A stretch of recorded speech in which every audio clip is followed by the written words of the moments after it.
आज हम लोग पढ़ेंगे सौरमंडल के बारे में। पिछली वीडियो में हम लोगों ने देख लिया है ब्रह्मांड के बारे में, तो इस वीडियो में हम लोग जानेंगे सौरमंडल क्या है। ठीक है, तो चलिए शुरू करते हैं। सूर्य में उसके चारों ओर भ्रमण करने वाले 8 ग्रह एवं 172 उपग्रह, धूमकेतु, उल्काएं एवं क्षुद्र ग्रह सौरमंडल कहलाते हैं। तो ये दो चीज़ यहाँ पे नोट कर लीजिएगा आप लोग। पहली बात तो ये कन्फ्यूज मत होइएगा, कहीं कहीं बुक में 180 दिया है या 182 दिया है। ठीक है, तो ये डाटा जो मैंने गूगल पे सर्च किया, दो बुक में मैंने देखा, तो ये डाटा जहाँ से कॉमन लगा मैंने नोट कर लिया। ठीक है, और एक चीज़ और दूसरी चीज़ नोट कर लीजिए। पहला तो ये है कि कहीं पे 172 मिल जाएगा और कहीं पे 180।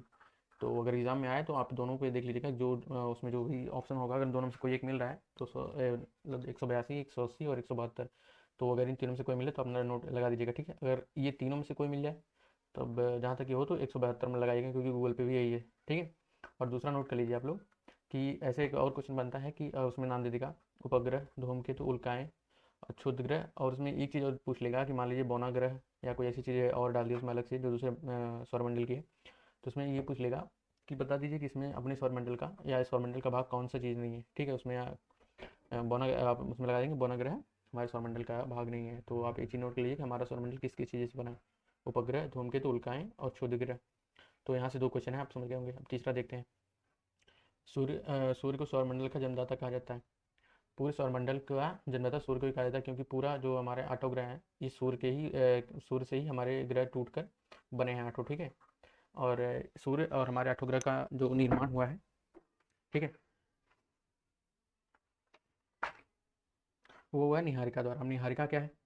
निहारिका एक ऐसी क्रिया है जो बहुत बड़े बादल, बहुत बड़ी धूल और कणों के बादल, बहुत बड़े धूल कण और हाइड्रोजन, हीलियम, बहुत सारी गैसों के बादल को जब एक नाभिकीय संलयन द्वारा एकत्रित किया गया, मतलब एकत्रित हुआ गुरुत्वाकर्षण द्वारा। ठीक है, तो उस हिसाब से हमारे सौरमंडल का पूरा निर्माण हुआ। ठीक है, अब आगे देखते हैं। एक तारा है जो ऊर्जा प्रकाश प्रदान कर एक तारा है जो ऊर्जा और प्रकाश प्रदान करता है। ठीक है, सौर ऊर्जा का स्रोत उसके केंद्र में नाभिकीय संलयन द्वारा हाइड्रोजन परमाणु का हीलियम में बदलने से होता है। अब ये क्या हुआ, मान लीजिए हमारा सूर्य है और इसके ऊपरी भाग में, ठीक है, इस भाग में हाइड्रोजन है, और इस भाग में हाइड्रोजन होने की वजह से, और इसके ये भाग जब हाइड्रोजन अंदर जाता है तो ये कन्वर्ट होता है हीलियम में। हीलियम में कन्वर्ट होने की वजह से इसमें होता है रिएक्शन, रिएक्शन के बाद इसमें जो ऊर्जा उत्पन्न होती है, और जिसकी वजह से ही ये हमें प्रकाश उत्पन्न करता है और इसमें ऊर्जा आती है। ठीक है, तो आगे देखते हैं आगे क्या है। सूर्य का जो भाग आंखों से दिखाई देता है उसे प्रकाश मंडल कहते हैं। तो ये चीज़ हम नोट कर लीजिएगा। ठीक है, उसके बाद देखते हैं सूर्य ग्रहण। सूर्य ग्रहण के समय जो भाग सूर्य का दिखाई देता है उसे कोरोना या डायमंड रिंग कहते हैं। तो ये पूर्ण सूर्य ग्रहण होगा। ठीक है, पूर्ण सूर्य ग्रहण। अब इसको देख लीजिए, समझ लीजिए। मान लीजिए ये सूर्य है, ठीक है, ये चंद्रमा है और ये हमारी पृथ्वी है। तो जब पूर्ण सूर्य ग्रहण लगता है, जब चंद्रमा बीच में आता है, ठीक है, इस हिसाब से क्या होगा कि सूर्य की किरणें बीच में चंद्रमा पे पड़ जाएंगी, और जिसकी वजह से पृथ्वी पे सूर्य की किरणें नहीं पहुंचेंगी। और जब हम पृथ्वी से देखेंगे सूर्य को तो ये वाला भाग हमें दिखेगा नहीं, क्योंकि चंद्रमा ढक लेगा। ठीक है, तो ये जो किनारे वाला भाग बच गया, इसी को कहते हैं हम कोरोना। इस क्रिया को हम कहते हैं कोरोना क्रिया। ठीक है, और ये जो रिंग हुआ इसे डायमंड रिंग कहते हैं। ठीक है, आगे देखते हैं। और ये याद कर लीजिए पूर्ण सूर्य ग्रहण पे ही होता है, और ये क्रिया पूरे 11 मिनट चलती है। ठीक है, ये क्रिया पूरे 11 मिनट चलती है। आगे देख लेते हैं। कभी कभी प्रकाश मंडल में परमाणुओं का तूफान इतनी तेजी से निकलता है कि सूर्य आकर्षण शक्ति के पार अंतरिक्ष में चला जाता है। ये शक्ति है, थोड़ा गलत लिखा गया टाइपिंग करने में। ठीक है, अंतरिक्ष में चला जाता है और इसे सौर ज्वाला कहते हैं। अभी सौर ज्वाला क्या होता है, मान लीजिए ये पृथ्वी है, ठीक है, अरे ये सूर्य है, और इसमें ज्वाला आते हैं। ठीक है, ऐसे ऐसे क्षेत्रों से ज्वाला निकलती हैं, और ये निकलने के बाद ये सूर्य के गुरुत्वाकर्षण शक्ति से बाहर इनकी किरणें निकल जाती हैं। ठीक है, और ये बाहर निकल के, ये हमारी मान लीजिए पृथ्वी है, तो ऐसे ये निकल जाती हैं बाहर, हमारी पृथ्वी से नहीं टकराती। और कभी कभी जब ये ऐसे आती हैं तो बीच में नहीं आती, ये ऐसे ध्रुवों के पास से निकल के जाती हैं। ठीक है, ध्रुवों के पास से निकलती हुई जाती हैं। आगे देखते हैं। जब ये पृथ्वी के वायुमंडल में प्रवेश करता है तो कणों के या कण है, ठीक है, कणों से टकराकर रंगीन प्रकाश उत्पन्न करता है। ठीक है, जिन्हें हम उत्तरी ध्रुव और दक्षिणी ध्रुव से देखते हैं। ये हमारा उत्तरी ध्रुव है, ये दक्षिणी ध्रुव है, तो हम इन्हें इन्हीं ध्रुवों से देख सकते हैं। ठीक है, और जब हम इन्हीं ध्रुवों से इनको देखते हैं तो इनका नाम रखें। इनका नाम क्या है? अगर हम उत्तरी ध्रुव से देखेंगे तो इन्हें कहेंगे अरोरा बोरियोलिस। ठीक है, और दक्षिणी ध्रुव से देखेंगे तो अरोरा ऑस्ट्रियोलिस। अब इन्हें याद कैसे करेंगे? इन पे क्वेश्चन अक्सर पूछता है प्री वाले में। ठीक है, अब इन्हें याद कैसे करेंगे ये देख लीजिए। ये हमारा भूमध्य रेखा है, और ये हो गया दक्षिण भाग, ये हो गया उत्तरी भाग। ठीक है, तो इसमें अब देखिए दक्षिणी भाग में है ऑस्ट्रेलिया। ठीक है, तो जब दक्षिणी भाग का पूछेगा तो ऑस्ट्रेलिस, ये तो आप जान लेंगे। ठीक है, और ऑस्ट्रेलिया दक्षिणी भाग का हो गया। और अरोरा बोरियोलिस उत्तरी भाग का हो गया। तो आप लोग मुझे लगता है समझ गए होंगे। आगे देखते हैं। उसके बाद आता है सौर मंडल। सौर ज्वाला जहाँ से निकलता है वहाँ काले धब्बे पड़ जाते हैं। ठीक है, मान लीजिए ये सूर्य है। अब यहाँ से निकला, यहाँ से निकला, यहाँ से निकला, यहाँ से निकला, तो यहाँ से जब ये निकलते हैं ना तो यहाँ पे काले धब्बे पड़ जाते हैं, काले धब्बे टाइप का। ठीक है, मतलब यहाँ का कुछ भाग समझिए टूट के निकल गया, बाहर चला गया। ठीक है, तो ये काले धब्बे पड़ जाएंगे। ठीक है, इन्हें सौर कलंक कहते हैं। तो ये काले धब्बे सौर कलंक कहलाते हैं। ये चीज़ हम नोट कर लीजिएगा। ठीक है, तो पूछ लेगा एग्जाम में सौर कलंक किसे कहते हैं। ठीक है, और आगे देखते हैं। ये सूर्य के अपेक्षा ठंडे होते हैं। तो ये सूर्य की जो गर्मी होती है, ये औसतन गर्मी जो इसके सतह की होती है लगभग 6000 डिग्री सेल्सियस होती है। कितनी होती है? 6000 डिग्री सेल्सियस। और इनका तापमान कितना होता है? 1500 डिग्री सेल्सियस। ये काले धब्बों का तापमान होता है 1500 डिग्री सेल्सियस। ठीक है, चलिए आगे देखते हैं। सौर कर्ण प्रबल चुंबकीय विकिरण उत्पन्न करता है। तो ये प्रबल चुंबकीय विकिरण उत्पन्न करते हैं। ठीक है, इससे क्या होता है? जो पृथ्वी के बेतार संरचना संचार व्यवस्था को प्रभावित करता है। तो हमारे यहाँ जो भी हमारी संचार व्यवस्था है वो तरंगों पर डिपेंड है। ठीक है, तो हमारी जो भी सेटेलाइट्स हैं, जो भी इंटरनेट का कनेक्शन है, वो संचार माध्यम बेतार माध्यम से तैयार है। ठीक है, तो जब ये किरणें निकलती हैं, ये तरंग चुंबकीय तरंगे, ये हमारे सेटेलाइट सिस्टम की जो हमारी तरंग है उनको अपनी तरफ आकर्षित कर लेते हैं, जिसकी वजह से हमारा कनेक्शन पृथ्वी से उनका टूट जाता है। तो थोड़ी प्रॉब्लम होती है। अब ये आप समझ गए होंगे। आगे देखते हैं। इसके बनने और बिगड़ने की प्रक्रिया में औसतन 11 वर्ष लग जाते हैं। मतलब अगर ये एक जगह से टूटा तो ये समझ लीजिए बिगड़ा, और इसको फिर से ये सतह बराबर करने में लगभग, ये फिर अपना ये टेम्परेचर बराबर इक्वल करेगा ना, तो ये टेम्परेचर इक्वल करने में इसके बराबर इसको भरने में इस चोट को लगभग 11 साल, 11 वर्ष का टाइम लगता है। कितना? 11 वर्ष का। तो ये चीज़ आप नोट कर लीजिएगा। ठीक है, और इस पूरी क्रिया को क्या कहते हैं? कोरोना क्रिया। ठीक है, तो अब तक हम लोगों ने देख लिया। अब आगे देखते हैं आगे क्या है। तो ये है हमारा सौरमंडल। तो हम लोगों ने अब तक सब सूर्य के बारे में जाना है। अब हम जानेंगे सौरमंडल के बारे में। ठीक है, सौरमंडल के बारे में। सौरमंडल क्या है? तो ये हो गया हमारा प्रकाश का क्षेत्र। ठीक है, इसको क्या कहते हैं? प्रकाशीय क्षेत्र। ठीक है, और पहला ग्रह है जो मर्क्यूरी है, बुध। ठीक है, फिर वेनस है, अर्थ है, मार्स है, और ये क्षुद्र ग्रह है। ठीक है, क्षुद्र ग्रहों की पट्टी है पूरा। ठीक है, जुपिटर है, तो ये ईस्टर्न है, और ये से पूरे 8 ग्रह हैं। और ये जो बाह्य ग्रह पट्टी है, बाह्य ग्रह क्षुद्र ग्रहों की पट्टी है। ठीक है, अब देखते हैं इसमें कुछ इंपॉर्टेंट चीज़ें नोट कर लेते हैं। ये जो ग्रह हैं सूर्य के, ये जो पट्टी के अंदर ग्रह हैं, ठीक है, इन्हें क्या कहते हैं? इन्हें कहते हैं अंतःग्रह। अंतःग्रह। ठीक है, और उसके बाद ये जो 4 हैं इन्हें क्या कहते हैं? बाह्य ग्रह। बाह्य ग्रह। ठीक है, अब इसमें अंतर क्या है? ये जो क्षेत्र है, ये वाला क्षेत्र पूरा, ये वाला क्षेत्र है ठोस। क्या है? ठोस है। और ये वाला जो क्षेत्र है पूरे वायु, इसमें पूरा गैसों से बना है। ये ठोस चट्टानों से बना है, चट्टानों से। ठीक है, चट्टानों से बना है, और ये बना है गैसों से। किससे बना है? गैसों से। ठीक है, इसको थोड़ा साफ कर देते हैं। ये वाला पूरा भाग गैसों से बना है। किससे बना है? गैसों से। ठीक है, और इन्हें ये हैं जो बहुत बड़े बड़े हैं। ठीक है, तो इन्हें महाकाय या विशाल ग्रह भी कहते हैं। ठीक है, महाकाय ग्रह और या विशाल ग्रह भी कहते हैं, क्योंकि ये गैसों से बने होते हैं, जिनके कारण इनकी जो चौड़ाई या लंबाई बहुत बड़ी बड़ी है। ठीक है, अब हम पहले से स्टार्ट करते हैं। ये हमारे सूर्य के बहुत करीब है। सूर्य के बहुत करीब होने की वजह से इसका तापमान बहुत अत्यधिक पड़ता होगा इन चारों ग्रहों पे। ठीक है, जिसकी वजह से यहाँ पे क्या हुआ कि जो हमारा सौर्य वायुमंडल था, ये सूर्य के प्रकाश की किरणों से यहाँ से वायुमंडल गायब हो गया, सौर वायुमंडल। ठीक है, और हमारी पृथ्वी पे हमारा वायुमंडल बचा। वैसे इन सब पे भी इनका तो कोई वायुमंडल नहीं है, बट इस पे भी थोड़ी थोड़ी गैसें बची हुई हैं। ठीक है, तो क्या हुआ कि गैसों से सूर्य की ऊर्जा से यहाँ पे जो गैसें थी वो या तो कन्वर्ट हो गई या तो गायब हो गई। तो जहाँ जो यहाँ पे हीलियम और हाइड्रोजन था, वो सूर्य की किरण द्वारा यहाँ अपने वायुमंडल से, ठीक है, इन चारों के वायुमंडल से हाइड्रोजन और हीलियम गायब हो गया, बहुत कम ही मात्रा में रह गया। ठीक है, और ये भाग ये या तो गायब हो गया या तो चट्टानों में कन्वर्ट हो गया। ठीक है, तो ये ठोस पदार्थ बन गए पूरा। लेकिन ये सब अभी भी गैस बने हैं। ठीक है, क्योंकि ये सूर्य से काफ़ी दूर पड़ जाते हैं और सूर्य की किरणें यहाँ तक नहीं पहुँच पाती उतनी अत्यधिक, उतनी ज़्यादा। ठीक है, जिसके कारण ये अभी भी गैस की मात्रा में उपस्थित है। ठीक है, और ये जो क्षुद्र ग्रह की पट्टियाँ हैं यही इनको बांटती हैं। ठीक है, यही इनको डिवाइड करती हैं। ठीक है, और ये जो ये वाले ग्रह हैं, यहाँ पे कुछ ग्रह हैं, इन्हें बाह्य बौनाग्रह कहते हैं। क्या कहते हैं? बाह्य बौनाग्रह। ठीक है, तो आप लोग इतनी चीज़ें यहाँ से समझ सकते हैं। अब आगे देखते हैं। अब देखिए सूर्य के बारे में कुछ। ठीक है, सूर्य से संबंधित कुछ विशिष्ट तथ्य, तो इसको आप नोट कर लीजिएगा अच्छे तरीके से। ठीक है, देखते हैं। सूर्य से न्यूनतम दूरी। अभी न्यूनतम दूरी अधिकतम दूरी क्या होती है? ठीक है, सूर्य से न्यूनतम दूरी 14.70 करोड़ किलोमीटर है। ठीक है, अब मतलब पृथ्वी से। ठीक है, पृथ्वी से अधिकतम दूरी कितनी है? 15.21 करोड़ किलोमीटर। अब ये न्यूनतम और अधिकतम क्या है ये भी समझाऊंगा अभी। पृथ्वी से मध्यम दूरी कितना है? 14.98। तो अभी इसको समझ लीजिए। ठीक है, तो ये हमारा मान लीजिए सूर्य है, और हमारी पृथ्वी जो इसकी धुरी है, इसकी धुरी कैसी है, ये पूरा गोलाकार नहीं, ये अंडाकार है, ठीक है। यहाँ पे दूरी कम है और यहाँ पे दूरी ज़्यादा है, यहाँ पे दूरियाँ सेम है, ठीक है, ये इक्वल है, ये दूरियाँ बराबर हैं, ठीक है। लेकिन ये दूरी एक दूसरे के बराबर नहीं है, ठीक है। तो यहाँ पे 3 खींच देता हूँ, और इसमें क्या है कि जब ये सूर्य, जब हमारी पृथ्वी यहाँ पे होती है तो बहुत सूर्य से बहुत नज़दीक होती है, ठीक है।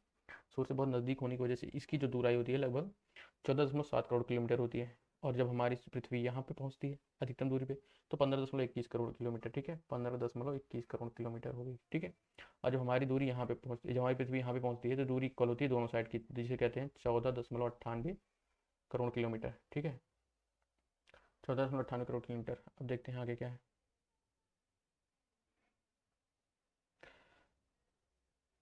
चलिए शुरू करते हैं। अब देखते हैं सूर्य का व्यास, सूर्य का व्यास कितना है, 13,92,000 किलोमीटर का इसका व्यास, ठीक है। अब इसका आयतन आप निकाल सकते हैं, इसका बटा 2 कर दीजिए, निकाल लीजिए, ठीक है। अब इसका आयतन कितना है, पृथ्वी से 13 लाख गुना अधिक। बाप रे, पृथ्वी का आयतन कितना है आप लोगों को पता है? जिनको पता है वो कमेंट में बताएं। अच्छा ठीक है, मैं बता देता हूँ। पृथ्वी का आयतन लगभग है 2000 अरब घन किलोमीटर पृथ्वी का आयतन है, और सूर्य का 1.412 इंटू 10 की पावर 18 घन क्यूब, ठीक है, इतना हो गया सूर्य का। तो इसको आप नोट करिएगा, डाटा मैं लिख देता हूँ यहाँ पे, 1.412 इंटू 10 की पावर 18 घन किलोमीटर, ठीक है, घन किलोमीटर है ये, तो इसको आप नोट कर लीजिएगा, ठीक है। और पृथ्वी का कितना है, लगभग 2000 अरब घन किलोमीटर, ठीक है। चलिए हो गया। अब देखते हैं द्रव्यमान। तो सूर्य का द्रव्यमान कितना है, पृथ्वी से 3,32,000 गुना है, ठीक है। तो पृथ्वी सूर्य का द्रव्यमान कितना हो गया, इसको भी नोट कर लीजिए आप लोग, 1.9891 इंटू 10 की पावर 13 kg इतना है, ठीक है। ये भी डाटा आप नोट कर लीजिएगा, थोड़ा अच्छे से नहीं लिखा है, फिर से लिख दे रहा हूँ, 1.9891 इंटू 10 की पावर 13 kg, तो ये आप नोट कर लीजिएगा डाटा, ठीक है। चलिए आगे देखते हैं, इसको क्लीन करते हैं।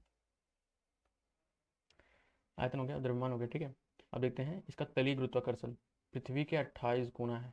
तो आप लोग पृथ्वी का गुरुत्वाकर्षण अब तो आप कमेंट में बताइएगा ही, ठीक है। अब देखते हैं इसका केंद्रीय घनत्व कितना है, सूर्य का केंद्रीय घनत्व कितना है, 100 ग्राम प्रति घन सेंटीमीटर, और हमारी पृथ्वी का लगभग 5.7 के आसपास घन सेंटीमीटर। तो आप समझ सकते हैं कितना ज़्यादा है, ठीक है। अब इसका रसायन संगठन, सूर्य पे हाइड्रोजन जो है 71% है, ठीक है। हीलियम कितना है, 26.5% है, और अन्य ग्रह 2.5%, ठीक है। अब इसके सतही तापमान, सूर्य का सतही तापमान कितना है, 6000 डिग्री सेल्सियस, ठीक है। इसके केंद्र का कोर का तापमान 15 मिलियन, ठीक है, 15 मिलियन डिग्री सेल्सियस। और सूर्य का जो काला धब्बा है उसका तो हमने बता ही दिया, लगभग 1500 डिग्री सेल्सियस, ठीक है। ऊर्जा उत्सर्जन, सूर्य कितनी ऊर्जा उत्सर्जित करता है, 10 की घात 26 जूल पर सेकेंड, इतनी ऊर्जा ये उत्पन्न करता है सूर्य, ठीक है। केंद्रीय दबाव, सूर्य का केंद्रीय दबाव कितना है, 1000 एटमॉस्फेयर, एक अरब, सॉरी 1 अरब एटमॉस्फेयर, ठीक है, इसका दबाव, केंद्रीय दबाव, ठीक है। अब इसका घूर्णन अवधि क्या है, 25.38 दिन भूमध्य रेखा के अपेक्षा, 33 दिन ध्रुवों की अपेक्षा। अब ये क्या होता है, 25.38 दिन भूमध्य रेखा, तो ये हम जानते हैं हमारी पृथ्वी है, ये उत्तरी ध्रुव है, ये दक्षिणी ध्रुव है, ये भूमध्य रेखा है। तो इस पर 25.38 दिन इस पर रहता है, लगभग 1 महीने के आसपास, ठीक है। फिर ये कर्क रेखा और मकर रेखा के बीच यहाँ पे गति करता रहता है, ठीक है, समझ गए होंगे। आगे देखते हैं। उसके बाद आता है सूर्य की आयु, अब तक लगभग 5 मिलियन, ठीक है, सूर्य की आयु हो चुकी है। और सामान्यतः तारा लगभग 10 मिलियन वर्ष लगभग, सामान्य तारे का, ठीक है। और संभावित जीवन काल सूर्य से पृथ्वी तक का, मतलब इसका जो प्रकाश है, सूर्य का प्रकाश पृथ्वी की सतह तक आने में कितना टाइम लगाता है, 8 मिनट 20 सेकंड लगता है, ठीक है। प्रकाश पहुंचने में लगा समय 8 मिनट 20 सेकंड। अब आगे देखते हैं। सूर्य के प्रकाश की चाल 3.10 की घाते 8 मीटर पर सेकंड, ठीक है, लगभग ये लाइट की स्पीड से भी तेज चलती है, ठीक है। अब प्रकाश, ठीक है, एक प्रकाश वर्ष 9.45 गुने। अभी देखिए प्रकाश का जो स्पीड होता है, हम लोग ब्रह्मांड में जितनी भी दूरियां नापते हैं प्रकाश वर्ष की दूरी में नापते हैं, तो हमने पिछली वीडियो में बता दिया था कि एक प्रकाश वर्ष में कितनी दूरियां होती हैं। तो 9.45 गुणे 10 की घात 13 किलोमीटर एक प्रकाश वर्ष में इतनी दूरियां होती हैं, ठीक है। तो मतलब एक प्रकाश वर्ष मतलब एक वर्ष में हमारा जो सूर्य का प्रकाश है इतनी दूरी तय करता है, ठीक है। तो अभी तक लगभग 5 मिलियन वर्ष बीत चुका है, तो सोच सकते हैं कि सूर्य का प्रकाश ब्रह्मांड में कहाँ तक पहुँच चुका होगा। ठीक है। सूर्य के प्रकाश द्वारा एक वर्ष में तय की गई दूरी ये है। ठीक है। उसके बाद क्या है, एक पारिस्कस दूरी की सबसे बड़ी इकाई है 3.6 प्रकाश वर्ष। ठीक है। एक पारिस्कस मतलब दूरी की सबसे बड़ी इकाई यही है। अगर कोई पूछे कि दूरी की सबसे बड़ी इकाई क्या है, तो एक पारिस्कस दूरी की सबसे बड़ी इकाई, और जिसमें दूरी कितनी आती है, 3.6 प्रकाश वर्ष, इसमें इतनी दूरी आती है। अब आगे देखते हैं। उसके बाद आता है ग्रह। ठीक है। अब इसमें हम थोड़ा ग्रह के बारे में जान लेते हैं, उसके बाद अगली वीडियो ग्रह पे होगी, पूरे 8 ग्रह पे। ठीक है। देखते हैं। तारों की परिक्रमा करने वाले प्रकाश रहित, अब देखिए इसका सूर्य का जो सूर्य के परिक्रमा करते हैं, ठीक है, इनमें प्रकाश रहित ही होते हैं, और ये सूर्य की परिक्रमा करते हैं, इसीलिए इनको ग्रह कहते हैं। तो इसकी परिभाषा क्या होगी, तारों की परिक्रमा करने वाले प्रकाश रहित आकाशीय पिंडों को ग्रह कहते हैं। ठीक है। तो ये इसकी डिफिनेशन हो गई।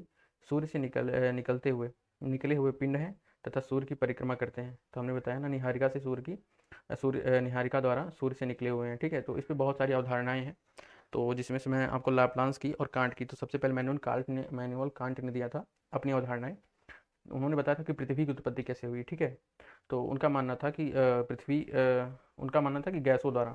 ठीक है। मान लीजिए कि गैस, बहुत सारी गैस एक जगह एकत्रित हुई।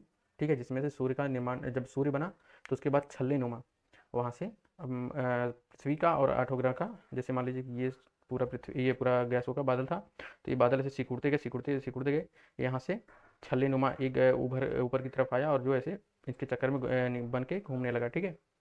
इसको अच्छी तरीके से मैं समझता हूँ, 1 मिनट रुकिए, थोड़ा इसको क्लीन कर लेता हूँ। देखिए, लाप्लांस का क्या नियम था, लाप्लांस ने बताया कांट का नियम उन्होंने गलत साबित किया। ठीक है। उनकी जो अशुद्धियाँ थी उनको सही किया। लाप्लांस ने बताया कि अंतरिक्ष में बहुत बड़े गैस का बादल था। ठीक है। और ये बादल सिकुड़ता रहा, मान लीजिए ये बादल है। ठीक है। और ये सिकुड़ता था अपने टाइम पे, मतलब हमेशा ये सिकुड़ता रहता था। ठीक है।